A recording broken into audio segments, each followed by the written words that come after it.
L'organisme se défend spontanément contre les agressions, notamment d'origine microbienne.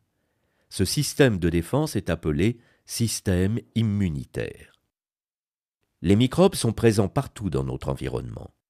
Notre organisme est toutefois protégé efficacement par des barrières, peau et muqueuses, qui s'opposent à l'entrée des microbes.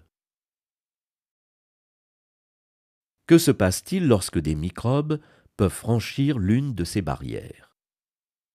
Au niveau d'une plaie, les bactéries trouvent des conditions favorables à leur multiplication. En réponse à la présence des microbes, une réaction inflammatoire locale se déclenche.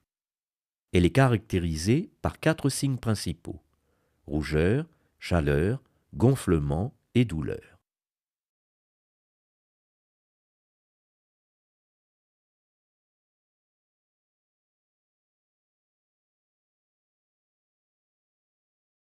Que s'est-il passé?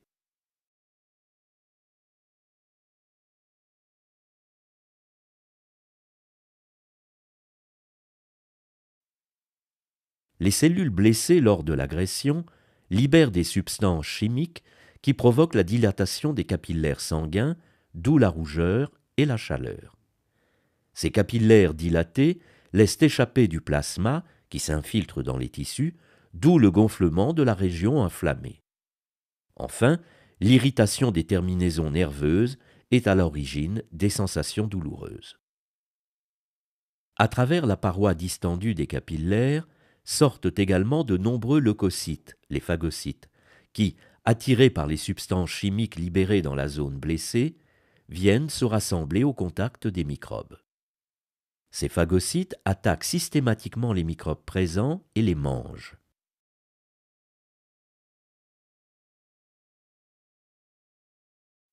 Pour cela, ils s'accolent aux microbes, les enveloppent et les enferment dans de petites poches à l'intérieur de leur cytoplasme.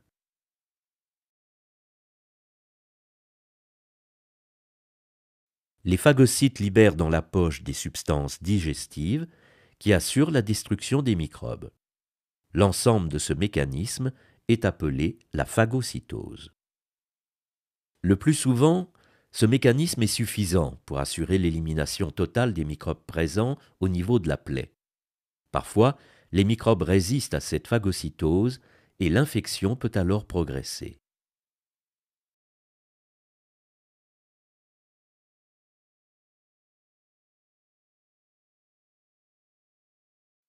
L'organisme met également en œuvre 2 mécanismes de défense plus lents et nécessitant une reconnaissance de l'agresseur. Les antigènes, éléments reconnus comme étrangers par l'organisme, sont soit neutralisés par des anticorps, soit tués par des cellules tueuses. Dans les 2 cas, l'immunité est dirigée spécifiquement contre l'antigène. Étudions tout d'abord la défense par les anticorps. La vaccination nous protège contre le tétanos et la diphtérie, maladies provoquées par des bacilles qui agissent par des toxines libérées dans le sang. Des expériences sont réalisées sur des souris.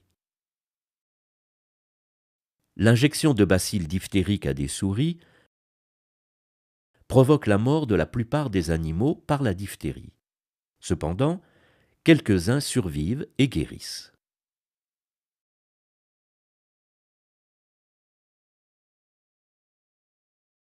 L'injection à des souris du sérum d'un animal guéri de la diphtérie, suivie de l'injection de bacilles diphtériques, ne provoque aucun signe de diphtérie chez les souris. L'injection à des souris du sérum d'un animal guéri de la diphtérie, mais suivie de l'injection de bacilles tétaniques, provoque la mort de la plupart des animaux par le tétanos.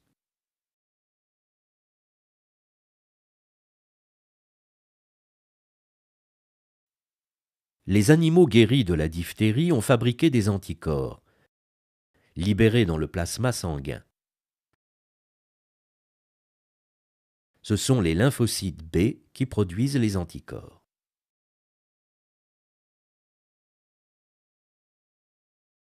Les anticorps ou immunoglobuline, présente une forme en Y et l'extrémité des bras a une structure complémentaire d'un antigène donné.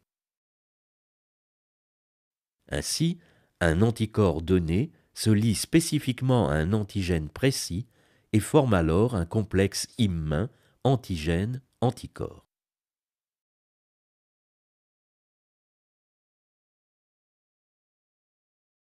Le lymphocyte B porte sur sa membrane de nombreux anticorps tous identiques. Il ne reconnaît un antigène que s'il peut se lier à lui grâce à ces anticorps.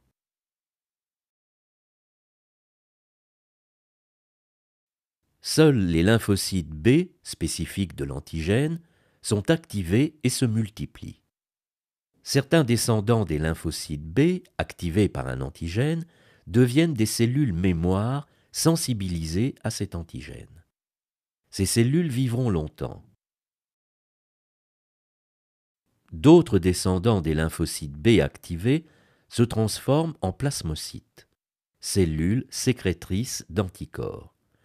Ces derniers sont libérés dans le plasma. Les plasmocytes ont une durée de vie limitée. Ces anticorps se lient à l'antigène qui a déclenché cette série d'événements. L'antigène est ainsi neutralisé. Celui-ci, recouvert d'anticorps, est aisément phagocyté car les phagocytes reconnaissent les complexes antigène-anticorps.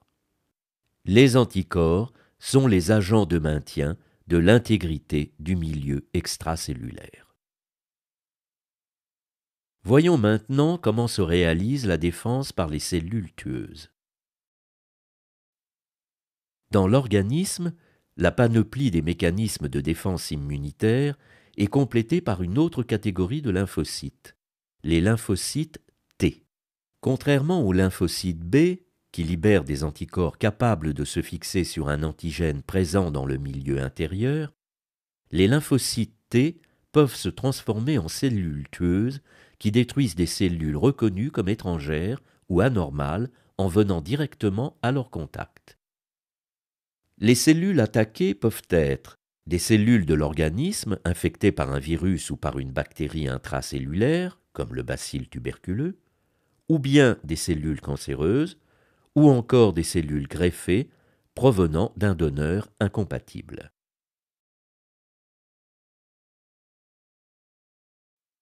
Les lymphocytes T ne reconnaissent un antigène que s'il est présenté à la surface d'une cellule présentatrice d'antigène, macrophage, lymphocyte B.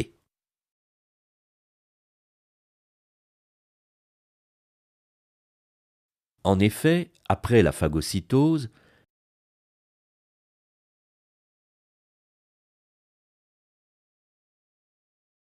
le macrophage porte sur sa membrane des fragments de l'antigène qui, associés au complexe majeur d'histocompatibilité, sont reconnus par les récepteurs membranaires spécifiques portés par le lymphocyte T.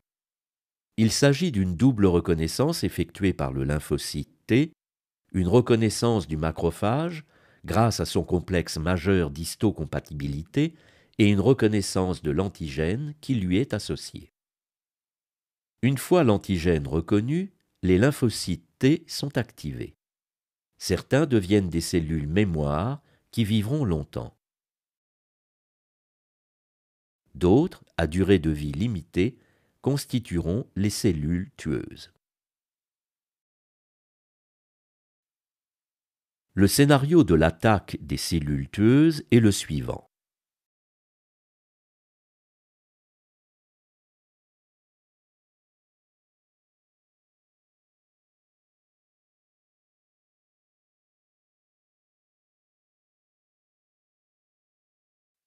Le lymphocyte tueur entre en contact avec la cellule cible, il libère une substance chimique qui perfore la membrane de la cellule attaquée, puis il se détache, la cellule cible est détruite. On donne à ce mécanisme le nom évocateur de baiser de la mort. Le système immunitaire constitue une défense très élaborée de l'organisme. Il n'est donc pas surprenant qu'une machine aussi complexe soit sujette à des dérèglements. Il s'agit des allergies, des maladies auto-immunes et l'immunodéficience innée ou acquise.